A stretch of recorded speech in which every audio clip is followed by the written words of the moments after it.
Thanks so much for making our tails wag by watching this guest interview from Arden Moore's Four-Legged Life. Four-Legged Life. Make sure to subscribe so you're up to date with all of our Four-Legged Life content. Four-Legged Life. Four-Legged Life.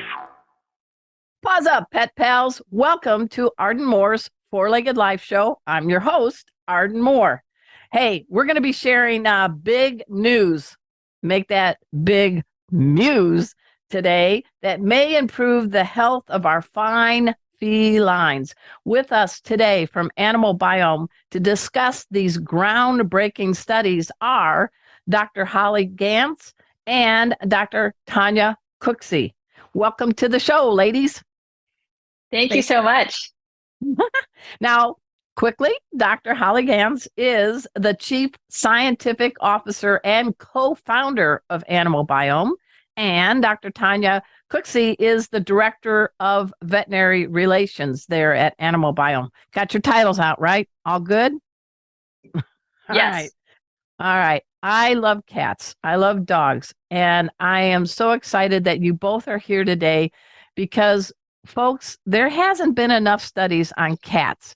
And cats, on today's show, we're going to be talking about the studies are officially known as, you ready for it? The healthy fecal core microbiome in pet domestic cats and the study on fecal microbiome transplants in felines. Oh my gosh, my head's a spinning. I think in essence, ladies, are you two going to be talking about cat gut health and cat poop? Yes, we're all about cat poop and the microbes inside it. Okay. And let's get right to it. Dr. Holly, tell us a little bit about Animal Biome because it's kind of a rising star in the field of pet research. You were one of the co-founders back in 2016. Animal Biome is a company that grew out of a citizen science project, or what I like to call a catizen science project that I started at UC Davis on the cat microbiome. It was called the Kitty Microbiome Project. And we actually asked people to send in cat poop and let us look at the bacteria in it to try and assess what is normal for the bacteria in a cat's gut. So we're looking at gut health, and you may not have heard of it yet, but there's this thing called the microbiome. And it's a community I want people to know what that is. For all of us out there who don't have PhDs, which are, I think, stands for pretty happy cats or pretty happy dogs. I mean, what is that? So the microbiome is really a community of bacteria and other tiny microorganisms that live in and on us. And usually we mean like the gut microbiome. And we usually look at it by looking at a little bit of poop. This community plays really important roles, not just in digestion, but it also interacts with the immune system and produces neurotransmitters. And this is very foundational for health, but we didn't even know about it like 15 years ago. So it's kind of a new area of research. Now, I know our radio listeners can't see you, Dr. Holly, but you, for this occasion, wore a particular scarf. What is the pattern of your scarf? These are kitty microbes. There's an artist in Washington, D.C. who actually drew little microorganisms to look with cat ears and whiskers and tails. And she did it in honor of this project where we wanted to study all the little microbes inside cats and understand how they're important for cat health and how they could be harmed by some things like antibiotics. And Animal Biome, as a company, you all work with universities and private groups and pet food organizations, right? You got a team in place, right?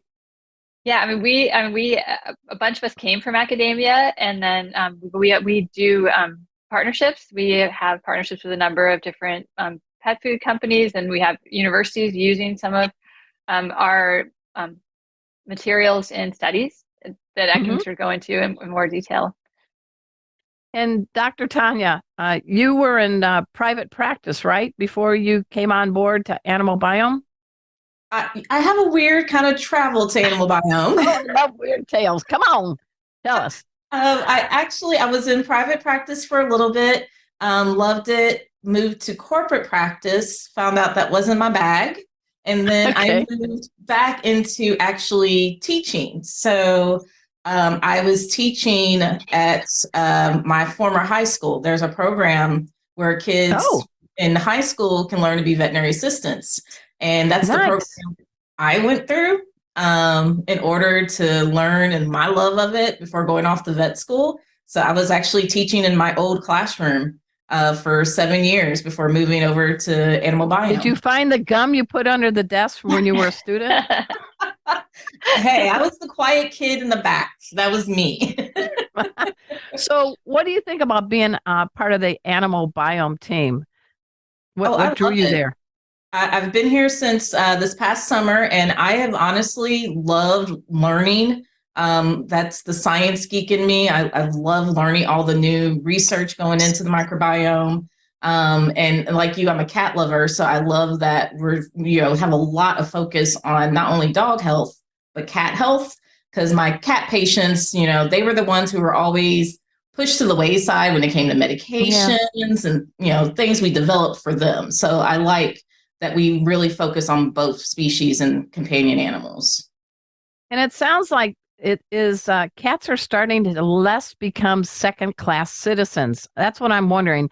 And Dr. Holly, you've been in the research field a long time. You can give maybe a little bit of history because for many years there's studies that have been done on dogs. And if you compare the number of peer-reviewed studies of dogs versus cats, what's the verdict?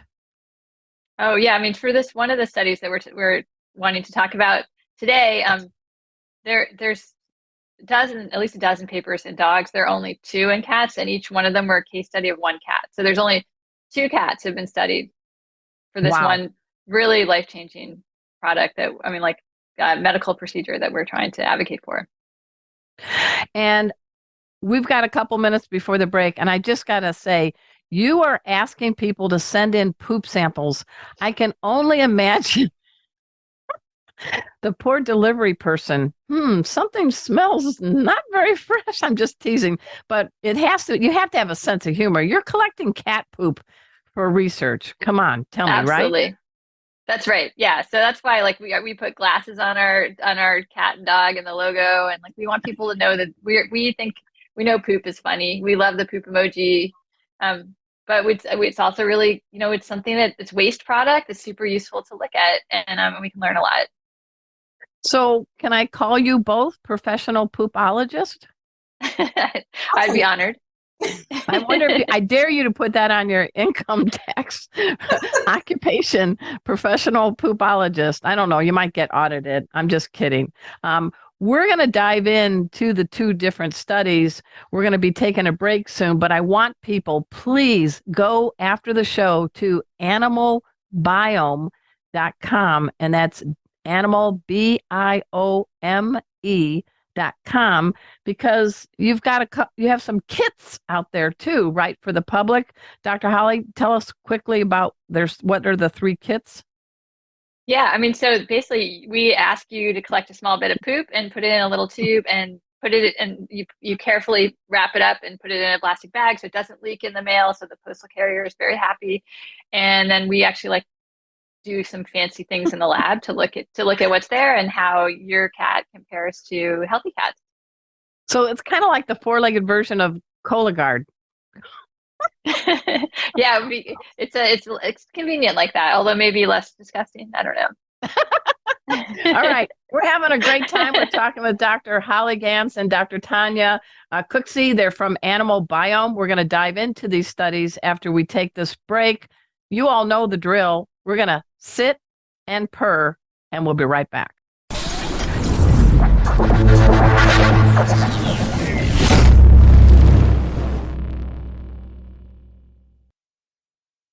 Welcome back to Arden Moore's 4-Legged Life Show. I'm your host, Arden Moore. We're talking with 2 brainiacs who dig cats. They are Dr. Holly Ganz and Dr. Cooksey, Dr. Tonya Cooksey from Animal Biome. And we've been teasing you a little bit. There's big names for these studies, but there are 2 studies that they're here to share and talk about that just may make your cat's life more perfect. And Dr. Holly, What do you want to talk about first? Gut health or poop? Which one? Oh, well, I always like to talk about poop. Okay. And Dr. Tanya's gonna chime in here on this too. So let's talk about the study, which is a big term, but it basically is dealing with cat poop. Can you elaborate? Well, actually, they're both about poop, but the poop one that you're referring to is basically we call it a fecal transplant, or like we like to say, it's gut restoration. Gut restoration. Okay. Yeah, and involving poop. And the reason we need to use poop is because there are a lot of cats who've had medical procedures or medications, or just didn't start off with all the good bacteria in the gut that they need. And the gut is has like a rainforest of microbes inside it. And sometimes when they get lost, then things go awry. And the way to get them back is actually transplanting a little bit of poop. We've made it easy. So there are these oral capsules that are given once a day for like a month, and then usually you're able to restore things. I don't know, Tonya, if you want to dive into like why are they missing? I mean, I really find this fascinating because, everybody, two-leggers are into pre and probiotics, and people are starting to pay attention to their gut. And if a healthy gut happens, healthy poop happens, and all the systems are a humming. Am I right? You are correct. All right. So come on in, Dr. Tonya. Let's talk about these poop oral capsules. Our poop pills. So poop pills. With the oral capsules, the main thing we're trying to do is just put all those native little bacteria and microbes back into the gut. Because when we're born, animals, humans, we actually start with almost a blank slate of bacteria in our gut. We actually really don't start developing that until either we're passed vaginally or we have come out via C-section. And each way you're going to be exposed to different microbes that start that initial setup in the gut. And find a lot of times that the C-section puppies, little smush-faced dogs and smush-faced cats, they have a completely different makeup of what they start with. Yeah, because when they come through the vaginal canal, they pick up all that. They nurse on mom. But with the C-section puppies, typically I'm the one taking them out during surgery, handing them to a towel. So they have the little towel outside microbiome. The nurses are stimulating them. So they may get, bacteria from the nurses. They may or may not nurse on mom. So they're not getting mom's natural skin microbiome. So Dr. Holly was talking about, that first start of life is where we first really start to initiate what's going on in our gut. So when you have those little stray kittens that maybe never really had mom's milk, good point. That's why a lot of them can have a weaker immune system. It's because they just didn't start off right. So, well, I know on a personal note, one of my other ginger cats is Rusty the Performer, and he was found in a dumpster in Georgia as an orphan kitty and rescued by the renowned animal trainer Samantha Martin of the amazing Acrocats. And I do know that Rusty's gut health isn't as strong as Casey's, who came from the San Diego Humane Society with his mama and his sister as a kitten. And, I call him a shelter alum, not a shelter rescue. He's a shelter alum. But that's interesting because some kitties that don't have mama, they don't have that Benny that other kittens have, right? Exactly. Absolutely. Wow. See, you guys you're schooling me in a good way. I like this. So, Dr. Holly, with this poop pill, this oral capsule, why is this so big deal? Because what's going to happen? What if you could wave a wand? What do you think some of this research is going to lead to? Well, the study that we're talking about today, we've been looking at cats that have chronic digestive conditions like chronic diarrhea, and finding, and we've also looked at cats with GI lymphoma as well, and finding that the poo pill actually can really help resolve those symptoms, which is really Wow. Because people are so grateful for that. We're not saying it can cure cancer, but like it's still a better quality of life not having diarrhea every day. So it's just Amen. and Yeah, amen. there are studies like University of Illinois, Dr. Arnon is doing a study with diabetes in cats. And he's hopeful that capsules can be helpful for that as well. So metabolic disorders, and they've already shown things like acute diarrhea, chronic diarrhea.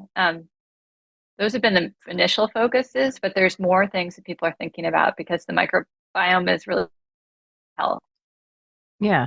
And I have been a little teasing, but I know if your cat has chronic diarrhea or they're vomiting every other meal, that's pummeling all the good guys in the gut, right?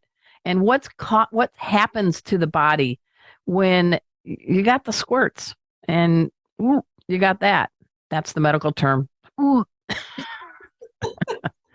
What's happening to them, Dr. Holly? Well, they can't. Someone right, they can't even get in the litter box, right? It's just it's terrible. I mean, so the system is inflamed, right? And it's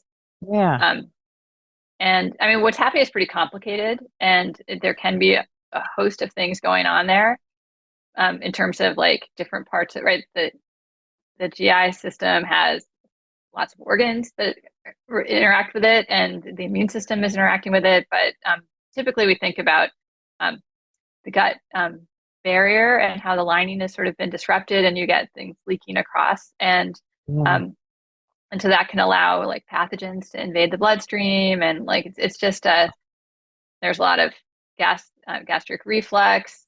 Hairballs are a big problem for cats who are having all this go on, right? Because it impacts the movement of things through the intestines. And I know the scientific name, Trebizor. Am I good?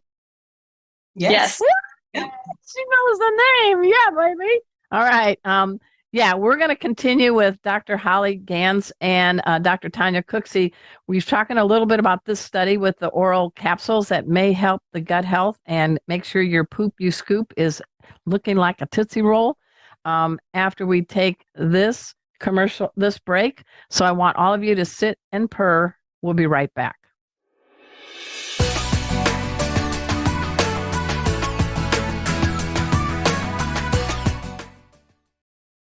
Hey, welcome back to the Four-Legged Life Show. I'm Arden Moore, your host, and I'm getting schooled in a great way about cat gut health and cat poop to keep our cats healthy.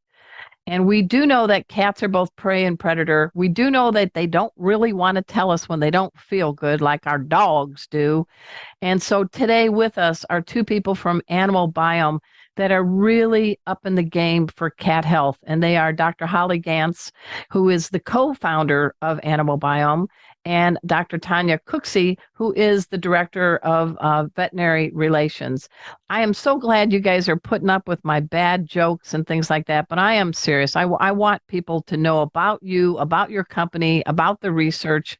So, Dr. Holly, how many cats are in this study that dealt with improving their poop and their gut health? Yeah, the Poop Hill study involves 68 cats. Okay, and that's bigger than the one or two that were in previous studies, right? Yeah, and they all, please tell me, didn't live in one house. This was not a hoarder house, right? That's right. No hoarders involved. Okay. Sometimes there may have been two cats in a couple of the houses, but. Okay, that's fine. And Dr. Tonya, have you been involved in the study, or what would you be telling your friends and others about what this means to them if they have cool cats at home? Well, in this study, what we were looking for is, the response of the little gut microbiome to introducing all the new bacteria, because these were cats that had chronic issues like diarrhea. Some had been on things like antibiotics, which antibiotics are awesome. They do their job, but they're not very selective about what they take out. So unfortunately, so they can take out some good stuff. Exactly. So they'll take out good along with the bad. So a lot of times we see that with our cat patients. So we have those cat patients that may need antibiotics for something else like a head cold or a bladder infection. this research helps to show that by giving oral FMT pills or poop pills, we can at least help reestablish some of those bacteria that have been wiped out by previous treatments that were necessary. I like that. I like that. So, when can we expect some of this? When can our veterinarians during a feline wellness exam say, "Hey, we got something here you might want to consider"? What's the progress line, I guess? Is that your answer to field, Dr. Holly? Sure. So, I mean, the paper will be coming out in a few months, but the capsules, the poop pills are already available today. Oh, and okay. Dr. Tonya works with many veterinarians to help them make them available to their patients. I don't know if you want to speak to that, Tonya. Yeah, I'm interested. I'm as curious as a cat. Come on, let's go. So we have our veterinary side where the veterinarians, they order the capsules for their clients, or they will actually order what we call enema material, which is putting poop Whoa, that's a big word. What did you just say? Enema material. Okay, all right. Yep. So we put poop up the poop chute in order I love this lady. Okay, yeah. help reestablish the gut. And I have had a lot of my cat only clinics and my vets who work a lot in shelters where cats are really stressed out and have a lot of loose stool. Oh, they find good. a lot of Yeah. success with Really? those. So kitty suppositories, I guess, basically, right? Pretty much. Usually the vet gives it and then we send home. So the owner doesn't have to worry about doing poop chute suppositories. But I know we're joking, but go ahead. Oh, sorry. I was just gonna say, but because not everyone wants to go to the veterinarian and not all the veterinarians are busy, that you can also order them directly from us at the Kitty Biome Gut Restore supplement. So you don't have to go through your veterinarian. It's easy, ladies and gents who have cats. It's animalbiome.com.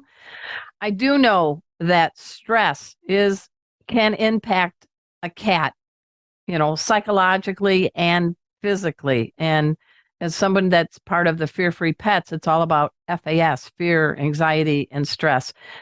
But can you address, Dr. Holly, about cats? And they really don't want you to know they're not feeling well, right? Absolutely. Like they will crouch, right? But they won't, and they'll hide, right? But they're not going to tell you about it. And that's sort of part of why I developed the poo pills, was because it's hard to take a cat to the veterinarian. They don't all want to do that. Not all of them can tolerate being sedated. So I developed a way of giving the FMT or the poo pills at home, and they're very small. It's still challenging in that you sometimes have to have a cat burrito situation for some cats that don't like to be pilled. So we teach that in our first aid, how using a nice thick towel and having some of the cat's hair on it so it smells like a security blanket, and doing it maybe in a nice, quiet, no escape place like a bathroom, and make the cat feel like it's a cool thing, might be the best way to give those poop pills, right? Yes. Yeah, I love this. Hey, we're also going to be addressing, there's another study that these fine ladies are here from Animal Biome here to discuss. And I want to make sure this is part of the Kitty Microbiome Project. And is this the one with the gut health? Can you help me out, Dr. Holly Ganz? Yeah, I'm doing my best to decipher this. Sorry about that. So yeah, that was the citizen or catizen science project, but that's what it grew out of. Where basically we said what are the bacteria that healthy cats have, so that we know what we need to restore in cats that are sick. So all that is saying these are the bacteria that most healthy cats have, and why should you care about them is because these are the good guys, and we want to know who the good guys are so that we can understand how, if they have to take a medication, what harm is caused to the good ones, so that we can get them back. I like that. So really all that is who's there. Okay. And Dr. Tonya, what's your take on that? I like that. So these are microbes that have wearing white hats and not black hats like in the cowboy westerns? Exactly. That's exactly what this is. So by being able to actually analyze and see which microbes are there, we can sometimes adjust diet if necessary to boost certain beneficial microbes. And also it helps us pinpoint, are there bad players that we may need to address? So we really get a good snapshot of what's truly going on in the gut by being able to see each bacteria. Yeah, and the gut health test. Yes. Go ahead. Yeah. And now so we have Go ahead. Sorry, we have an in-home test that that you can do with your cat to assess, like, do they have all the good guys? Are they missing some of them? Do they have some bad actors that are overrepresented? I think I'm going to have to get something for Rusty. I want to check out his gut, right? Yeah, Rusty, we should do that. The performer, because he didn't have mama. He didn't have mama when we got him. So you're saying you can get it online at Animal Biome. Do you need a veterinarian prescription, or is this something to walk us through it? Yeah, no, you can just order it online, and then we send you this kit that involves you putting a little bit of poop in a tube and mailing it back to us. And then you can look at it yourself. We have veterinary technicians who are our animal care specialists who will do a 15-minute consult with you to talk about it. You can also share it with your veterinarian. We really love to involve them as much as possible. I think I might do that because Rusty's 3. He's a great boy. He jumps through hoops because he was a circus cat. But I worry a little bit about his gut, even though we're feeding very quality food that have a single protein, that you recognize as the main ingredient. And we measure his food, all that. But he's too young to be having a little bit of gut issues, right? Yeah, and we see that with the orphan kittens a lot. That's really cool. Yeah. Are you guys listening to all this? This is good stuff we're talking about. We're talking about cat poop in their gut. And it's about time they come out of the closet and we reveal what we can do to better the lives of our fine felines. We're going to wrap up the show after we take this break and learn a little bit more about Dr. Holly Ganz and Dr. Tonya Cooksey from Animal Biome after this break. So sit, stay, or purr. We'll be right back.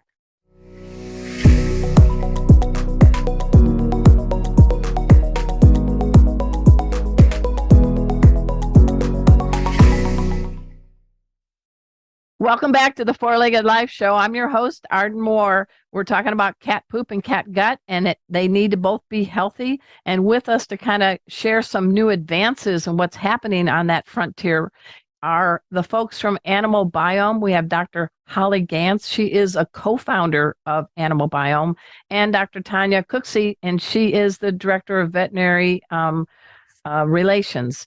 So, Dr. Holly, the gut study we were alluding to before the break, you actually are finding like 2 major things that you want to bring out. What are they?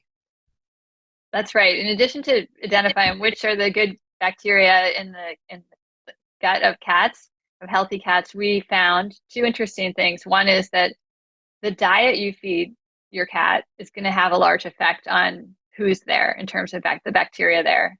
And particularly, we found cats who had a diet that included kibble were very different than other cats. So if a cat only got canned food versus a cat who only got dry food versus a cat who gets both, what's your take? Just that they're different. I mean, the biggest differences were with that if they have any kibble in their diet, there's a big effect. And if they're raw fed, it's different. We don't yet know what's better. We just know that which bacteria are there differ based on diet, which means the diet's really promising intervention, I think, if you're trying to change things. Mm-hmm. And the diet matters, right, for supporting health, right? Yeah. What's your take on that, Dr. Tonya? Because I know people are always wondering, do I feed raw? Do I feed kibble? Do I feed canned? Do I give a pro or prebiotic supplement working with my veterinarian? Any kind of thoughts you can say as this study is just kind of unraveling what's happening? Yeah, and like Dr. Holly said, it doesn't lean more towards one's better than the other. But we do know that cats in general do sometimes need more moisture and water in their diet so that they don't form stones and things of that sort. So it is something to always kind of keep in the back of your mind when you're thinking about diet, like what does your particular cat need?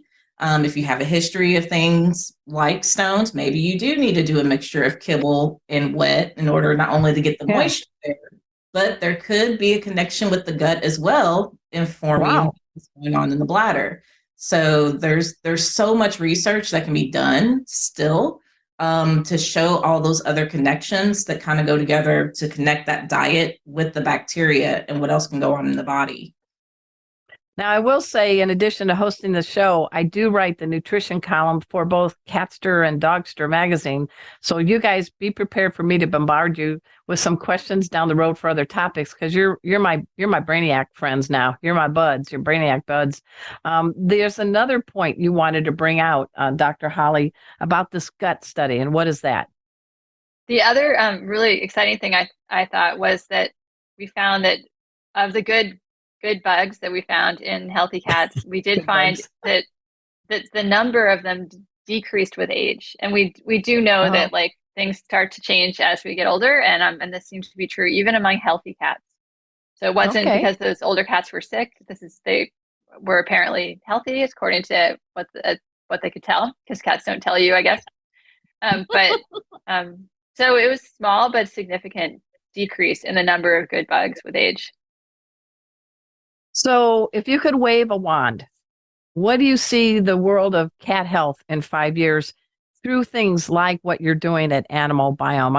I'm gonna pick on Dr. Tonya first, and then Dr. Holly. What's your? I hope you're an optimist. I'm an optimist. We have been making bigger strides with our cat friends. So I think the main goal would be to have the more research so that we can actually provide cats with better reliefs than we do now. So that way, if it is related to some changes with nutrition, if there are certain things we need to do differently with our food that we manufacture with them, maybe it's creating specific things to help their gut that's specific to cats, and we can have the research. I like that. Yeah. How about you, Dr. Holly? Well, we're really excited about microbiome medicine. So having veterinarians take into account the microbiome when they make decisions for medication use, and we're actively creating new probiotics that contain these good guys, and in 5 years we will have a whole bunch of them already available for people, so you won't have to do the poo biotic in the future. Hopefully you can just do the good ones that aren't in probiotics today will be available. So you both have been veterinarians for at least more than a day, right? We've established that. So what do you think about for future veterinarians that are going to veterinary schools? Do you think there's going to be starting to have more things in the curriculum about the microbiomes? Because I've always heard veterinarians say, we didn't really cover nutrition that much. What's your thoughts? Let's start with Dr. Tonya. What do you think? Are we maybe there's gonna be a spotlight more on nutrition from stuff like this? I hope so, because I'm an Auburn grad. I've been practicing. I won't do the math, but I've been practicing for 16 years. Okay. We really didn't. They didn't really teach us about the microbiome. It's something in the human medicine side we've kind of known about and we've investigated. Okay. But in vet med, I love my Society of Vet Medicine, but we were always a step behind at times. So I really do think now that, I don't know what happened during COVID, but everybody was more focused on their health.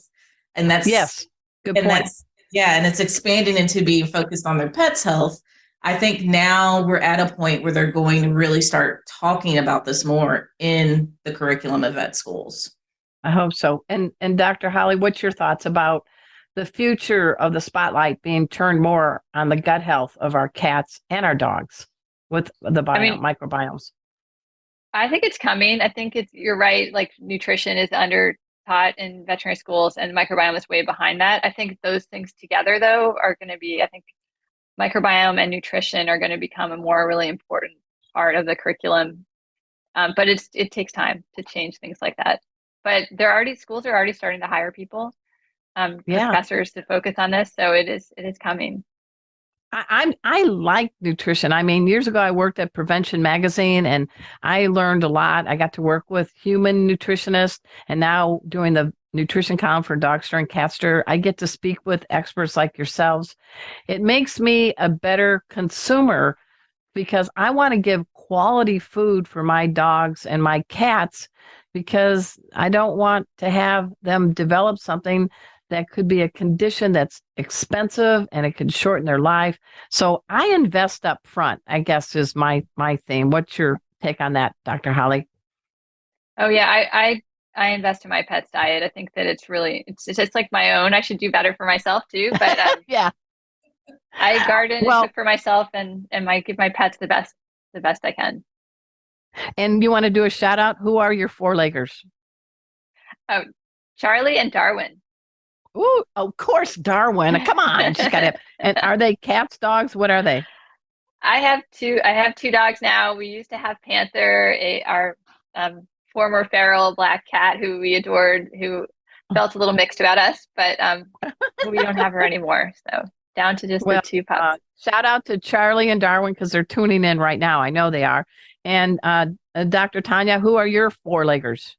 I have Ella, who is snoring in the chair over on the side. She's my 2-year-old pit shepherd mix that I adopted during COVID because, everybody got a COVID puppy, including the vet. Oh, yeah. Yeah. Hi, Ella. You know what I call pit bulls? I call them meaty cheeks because when they smile, they got the meaty cheeks. Yep. I love pitties. All right. Her. So Ella, and who else? Ella. And then I have Ezzy, who is my oldest cat. She's 14. And Baby Cat, who I did not name. Oh, come on. They all say that. Yes, go ahead. Baby Cat. How old is Baby Cat? My daughter named. So Baby Cat's 3 now. So how old? 3? Okay. Yeah. Do you call Baby Cat BC ever or just Baby Cat? His name was actually Bagheera when I got him. That's what I wanted him to be named. And my kid was like, "No, Baby Cat." And I started calling him that and it stuck and he only answers to that now. So okay. Well, I can't believe the time is gone. I really, really appreciate both Dr. Holly Ganz and Dr. Tonya Cooksey from Animal Biome being guests on our show. I hope you all dash over to animalbiome.com. And I want to do a big shout out to my wonderful sponsors, Furniture Store, and also Tevra Pets, the makers of great products to keep pets happy and healthy. Go ahead and check out furniture.com and tevrapet.com. And at checkout, include Arden 23 at tevrapet.com, and they're going to give you something special for your dog or cat. Hey, all you radio stations broadcasting our Four-Legged Life show, we really do appreciate that. And the numbers are growing, and we appreciate that as well. And please, for all you pet pals tuning in, check out fourleggedlife.com. You're going to see a lot of the different episodes that we do air, and we do thank you for tuning in. So for now, this is Arden Moore saying just 2 words to all you 2, 3, and 4-leggers out there. Paws up!